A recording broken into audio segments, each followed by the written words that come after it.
Hello दोस्तों, स्वागत है आपका हमारे यूट्यूब चैनल में। और आज के इस वीडियो में मैं आपको बताऊंगा कि टीडीएस क्या होता है और सैलरी पर जो टीडीएस कटता है वो किस रेट से कटता है, क्योंकि ये काफ़ी कन्फ्यूज़न था काफ़ी लोगों का। तो इस वीडियो में सारा कन्फ्यूज़न आपका मैं दूर करूँगा। तो चलिए शुरू करते हैं इस वीडियो को। वीडियो शुरू करने से पहले अगर आप चैनल पर नए हैं तो चैनल को सब्सक्राइब कर लीजिए और बेल आइकन को दबा दीजिए, जिससे कि लेटेस्ट नोटिफिकेशन आपको मिल सके जब भी मैं नया वीडियो अपलोड करूँ। तो चलिए शुरू करते हैं इस वीडियो को। टीडीएस क्या है? What is TDS? इसका फुल फॉर्म है tax deducted at source. TDS एक सिस्टम है जो इनकम टैक्स डिपार्टमेंट द्वारा इंट्रोड्यूस किया गया था, जिसमें कोई भी कंपनी या पर्सन कोई स्पेसिफाइड पेमेंट जैसे salary, commission, professional fees, interest etcetera किसी को पे करता है तो वो रिसीवर को फुल पेमेंट पे करने से पहले एक certain percentage of tax deduct करने के लिए लायबल होता है। जैसे कि आपको नाम से लग रहा होगा, टीडीएस यह टैक्स इनकम की सोर्स पर डिडक्ट होता है। इसमें टीडीएस जो भी डिडक्ट करता है उसको डिडक्टर बोलते हैं, और टीडीएस डिडक्ट होने के बाद जो भी पेमेंट रिसीव करता है उसको डिडक्टी बोलते हैं। डिडक्टर टीडीएस अमाउंट को डिडक्टी के पैन पर गवर्नमेंट को डिपॉजिट करता है और डिडक्टी को टीडीएस सर्टिफिकेट इशू करता है एज अ प्रूफ कि डिडक्टर ने जो भी टीडीएस डिडक्ट किया है वो उसने गवर्नमेंट को डिपॉजिट कर दिया है। टीडीएस डिपॉजिट होने के बाद डिडक्टी के 26 ईयर्स में वो टीडीएस रिफ्लेक्ट हो जाएगा। इसके बाद ईयर के एंड में डिडक्टी का टीडीएस अगर टैक्स लायबिलिटी से ज़्यादा डिडक्ट हुआ होगा तो टीडीएस को रिफंड क्लेम कर सकता है। अगर टीडीएस कम डिडक्ट हुआ होगा तो टीडीएस टैक्स लायबिलिटी से एडजस्ट करने के बाद जो भी टैक्स की लायबिलिटी बाकी बचेगी वो उसको पे करना होगा। टाइप ऑफ टीडीएस कई प्रकार से काटे जाते हैं, जैसे कि सैलरी पर, इंटरेस्ट पेमेंट बाय बैंक पर, कमीशन पेमेंट पर, रेंट पेमेंट पर, कंसल्टेशन फीस पर, प्रोफेशनल फीस पर और कॉन्ट्रैक्टर फीस पर भी टीडीएस को काटे जाते हैं। टीडीएस सेक्शंस, इसमें मैंने कुछ जो पॉपुलर टीडीएस सेक्शंस हैं जो कि काफ़ी ज़्यादा यूज़ में लिए जाते हैं, मैंने उनको ही मेंशन किया है। जैसे 192 सैलरी पर टीडीएस कटता है, 194 डिविडेंड पर, 194C में कॉन्ट्रैक्टर पर टीडीएस कटता है, 194D में इंश्योरेंस कमीशन पर टीडीएस कटता है, 194H में कमीशन और ब्रोकरेज पर टीडीएस कटता है, 194I में टीडीएस ऑन रेंट यानी रेंट पर टीडीएस कटता है, 194J में आपका प्रोफेशनल एंड टेक्निकल सर्विसेज पर टीडीएस कटता है, और 194 में आपका जो भी recently TDS on purchase of goods यानी जो भी गुड्स पर रहेगा टीडीएस वो कटेगा। अब चलते हैं सैलरी पर किस रेट पर टीडीएस कटता है। इसके लिए हमने एक सैलरी स्लिप ले रखा है डेमो के तौर पर। मिस्टर ए का सैलरी स्लिप हमने बनाया है मेट्रो सिटीज़ के लिए।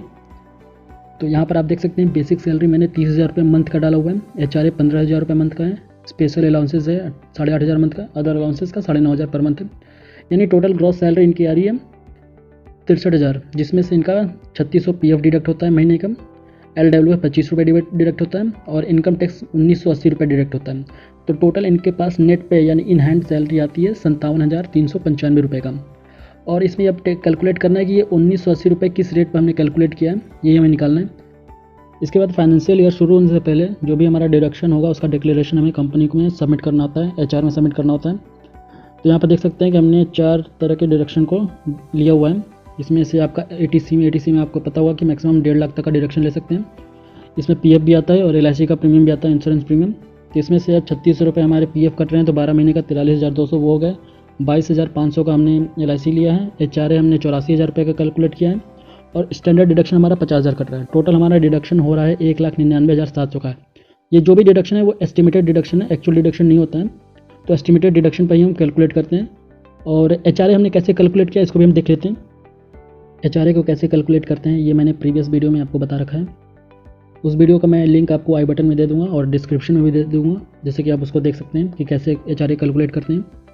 यहाँ पर मैं HRA को कैलकुलेट कर लेता हूँ। यहाँ पर मैं बेसिक सैलरी डाल देता हूँ 30,000 रुपये और हमारे पास DA नहीं है, HRA है 15,000 रुपये महीने का। तो यहाँ पर देख सकते हैं कि हमारा ग्रॉस सैलरी आ गया है 54,000 और यहाँ पर मैं मान लेता हूँ एस्टिमेटेड कि 10,000 रुपये महीने का हम रेंट पे कर रहे हैं, यानी 1,20,000 का साल का। तो ये देख सकते हैं कि इन तीनों में से जो भी हमारा सबसे लोएस्ट होगा वही हमें उसका डिडक्शन मिलेगा।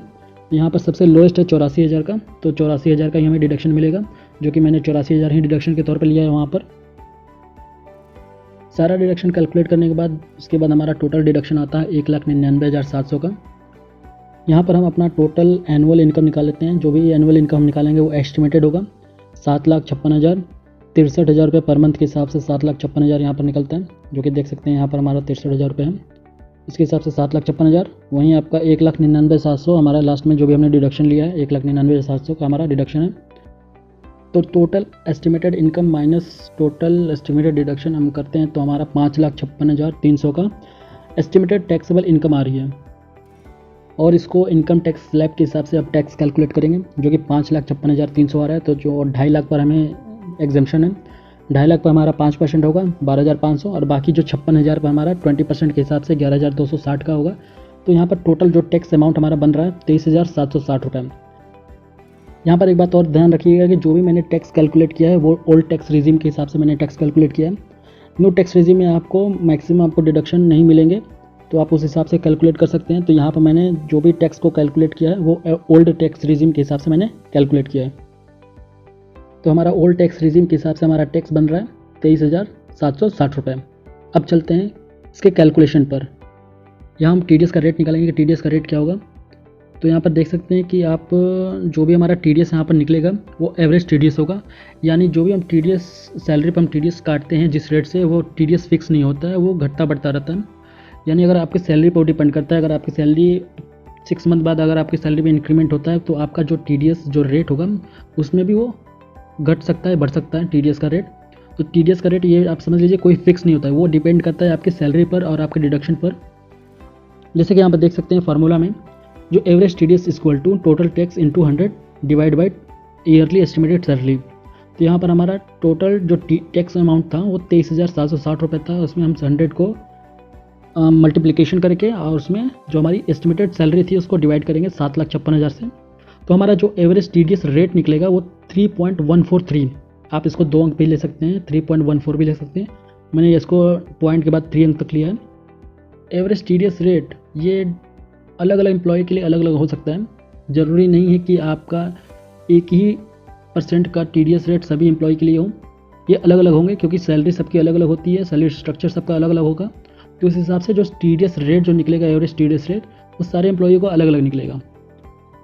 तो यहाँ पर आप देख सकते हैं जो मैंने टीडीएस डिडक्ट किया है 3.143 पर, वो 63,000 रुपये जो हमारी ग्रॉस सैलरी आ रही थी, उसी ग्रॉस सैलरी पर हमने मंथ की 63,000 रुपये पर 3.143 पर टीडीएस को डिडक्ट किया है, जो कि आया है 1,980 रुपये, जो कि आपको मैंने सैलरी स्लिप में दिखाया था। तो हम इस तरह एवरेज टीडीएस रेट को कैलकुलेट करके अपना टीडीएस डिडक्ट कर सकते हैं हर मंथ। आई होप आपको वीडियो ये समझ में आया होगा। अगर वीडियो आपको इन्फॉर्मेटिव लगा है तो वीडियो को लाइक करिएगा, और कोई भी डाउट हो टीडीएस से रिलेटेड, सैलरी और टीडीएस, किसी भी टीडीएस से रिलेटेड कोई भी डाउट हो आप कमेंट करिएगा।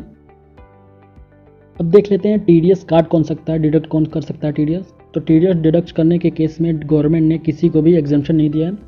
यानी अगर प्रोप्राइटरशिप भी है तो अगर एम्प्लॉय को सैलरी वो दे रहा है और एम्प्लॉय जो सैलरी है वो टैक्सेबल इनकम के अंदर आती है तो उसको टीडीएस काटना ज़रूरी होगा।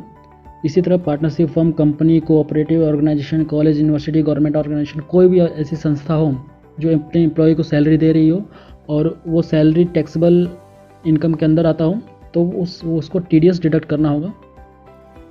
इस वीडियो में इतना ही। अगर आपको वीडियो इन्फॉर्मेटिव लगा हो तो वीडियो को लाइक करिएगा, और कोई भी डाउट हो तो कमेंट करिए। अगर चैनल पर नए हैं तो चैनल को सब्सक्राइब कर लीजिए और बेल आइकन को दबा दीजिए, जिससे कि लेटेस्ट नोटिफिकेशन आपको मिल सके जब भी हम नया वीडियो अपलोड करें। मिलते हैं आपसे नए वीडियो में नए टॉपिक के साथ। तब तक के लिए धन्यवाद।